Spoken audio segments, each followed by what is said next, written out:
Udhna railway station પાસે આવેલ railway યાર્ડમાં પડેલ ખાલી કોચમાં અચાનક આગ ફાટી નીકળતા ભાગદોડ મચી જવા પામી હતી।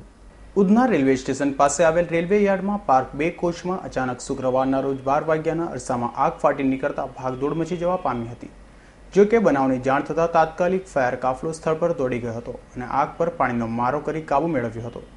જો કે આગથી બંને કોચની સીટ અને વાયરિંગને નુકસાન થયું હતું। જો કે આગ કયા કારણસર લાગી તે અંગે જાણી શકાયું નથી। અમને આજે કંટ્રોલમાંથી કોલ મળ્યો ઉધના રેલવે સ્ટેશન યાર્ડમાં એક રેલવેની બોગીમાં આગ લાગેલી હતી। એ દરમિયાનમાં માન દરવાજા અને ડુંભાલ 2 ફાયર એન્જિન ઘટના સ્થળ પર મોકલાવેલું હતું। ઘટના સ્થળ પર આવી તપાસ કરતા પહેલી માન દરવાજા ફાયર એન્જિનની ગાડી પહોંચેલી એસઓ ઓમપ્રકાશ મિશ્રા પહોંચી ગયા। તાત્કાલિક એમને પહેલાં તો લાઇન આઇસોલેટ કરવા માટે કહ્યું અને રેલવેના સ્ટાફને થોડી મદદ લીધી। આગ ઓલવવાની કામગીરી ચાલુ કરી। સદનસીબે આ જે બોગીમાં આગ લાગેલી છે એ પટના સુરતની બોગી છે, એસી 3 ટાયર। હાલમાં એ યાર્ડમાં હતું।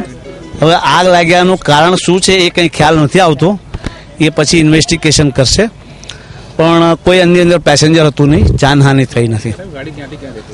ગાડી અત્યારે હાલમાં યાર્ડમાં જ ઊભેલી છે, યાર્ડમાં, પણ એ છે Patna to Surat 3 tier AC છે। ત્યારે હાલ તો રેલવે યાર્ડ વિસ્તારમાં પડ્યા પાથરિયા રહેતા લુખ્ખા તત્વો દ્વારા આ કાકરીચાળો કરાયો હોવાની પણ ચર્ચા ઉઠવા પામી છે। Bureau report S9 news Surat.